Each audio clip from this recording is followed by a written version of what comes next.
Students, welcome to your social science class.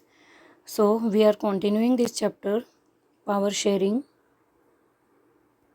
Civil war जो हुआ था, डिफरेंट लैंग्वेज के लोग थे, जो हमारा श्रीलंका के अंदर सिविल वॉर हुआ था।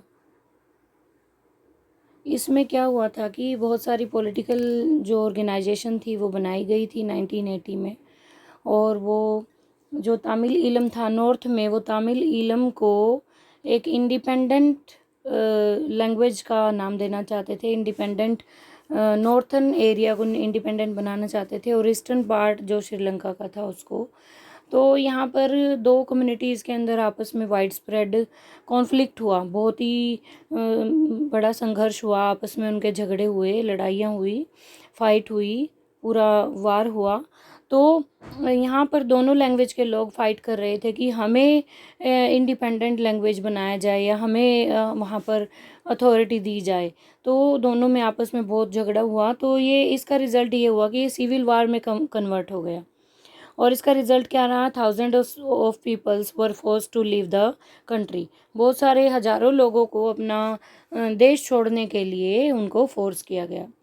तो सिविल वॉर इसी प्रकार से वहाँ पर चलता रहा। पावर शेयरिंग जो बेल्जियम में थी, अब इक्वल नंबर ऑफ मिनिस्टर वहाँ पर थे।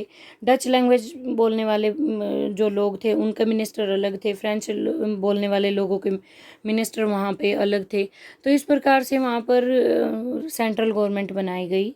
वहाँ कोई भी ऐसी सिंगल कम्युनिटी नहीं थी जो अपना डिसीज़न ले सकती थी, और पावर को ट्रांसफ़र किया गया था सेंट्रल गवर्नमेंट से स्टेट गवर्नमेंट में, और स्टेट गवर्नमेंट जो थी वो सेंट्रल गवर्नमेंट को सबऑर्डिनेट नहीं कर सकती थी।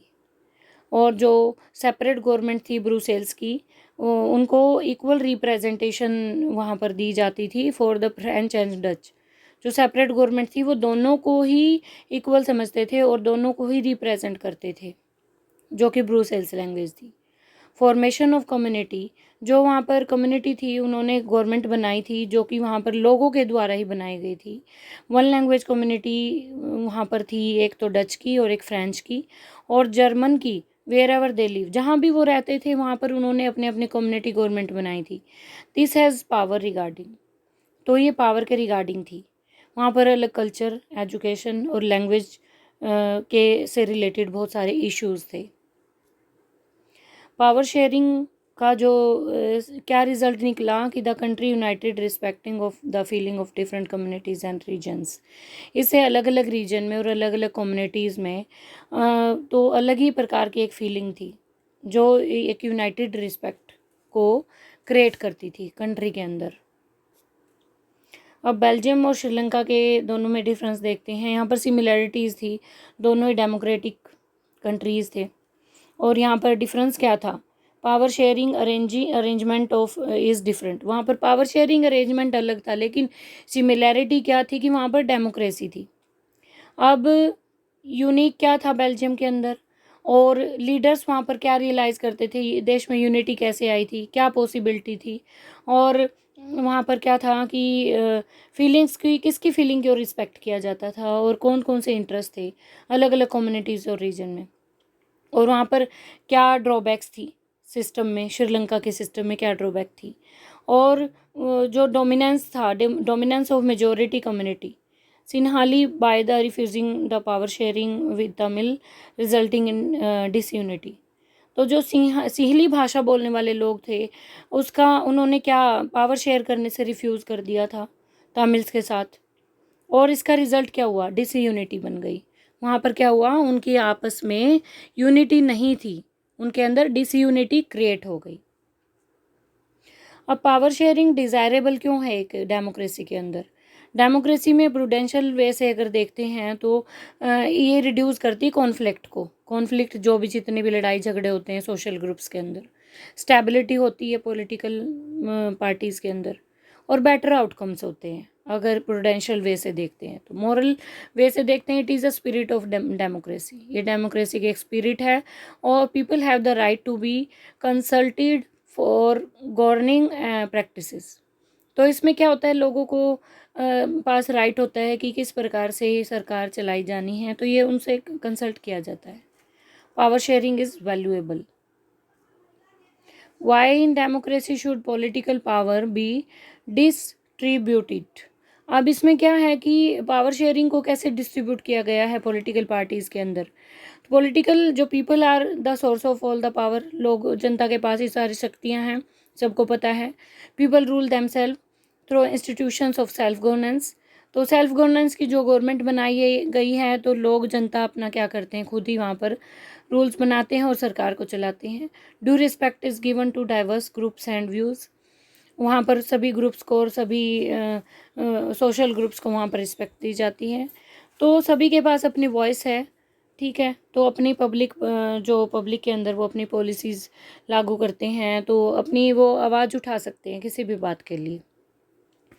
अब फॉर्म्स ऑफ पावर शेयरिंग आप देख सकते हो Among Us different organs of government, legislature, executive और जुडिशरी। इन सब के पास पावर शेयरिंग में क्या क्या चीज़ें आती हैं। Result in balance of power, organs check the other. तो इस प्रकार से ये डिफरेंट जो हैं, ये फॉर्म्स हैं पावर शेयरिंग की।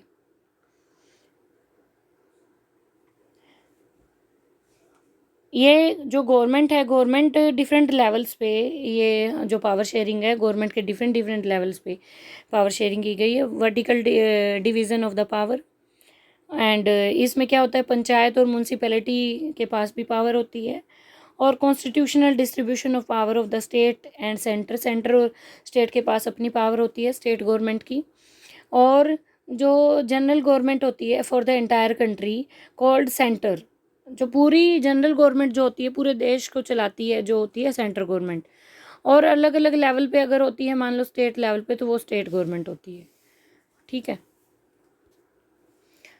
Forms of power sharing, different social groups होते हैं, रिलीजियस ग्रुप्स होते हैं, ठीक है, लिंग्विस्टिक ग्रुप्स होते हैं। और इस प्रकार से आप डाइवर्सिटीज़ भी देख सकते हैं।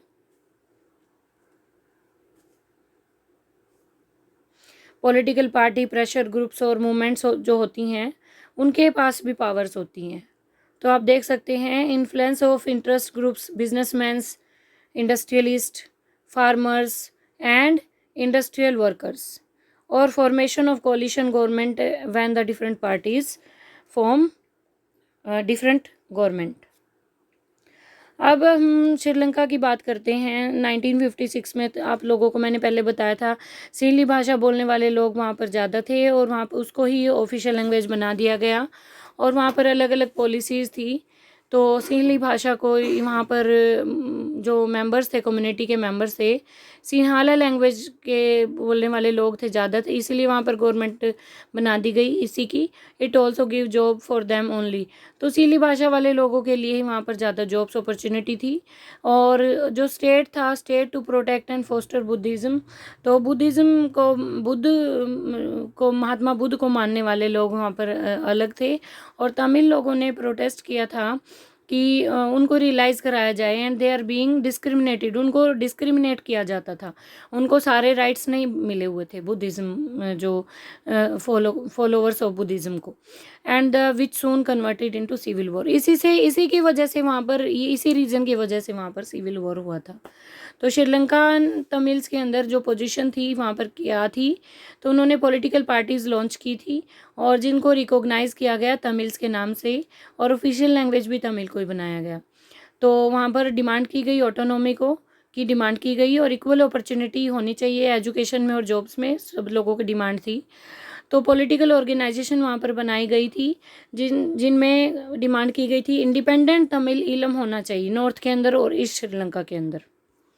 तो इसका रीज़न क्या था, इसी की वजह से वहाँ पर क्या हुआ, कॉन्फ्लिक्ट हुआ, सिविल वॉर उसमें कन्वर्ट हो गया।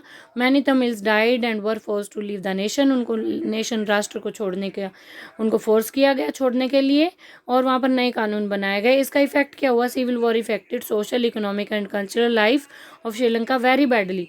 तो वहाँ के जो श्रीलंका के लोगों की कल्चरल लाइफ थी, इकोनॉमिक लाइफ थी और सोशल लाइफ थी, पूरी तरह से डैमेज हो गई थी। So dear student, have a nice day. We will continue this chapter in our next video.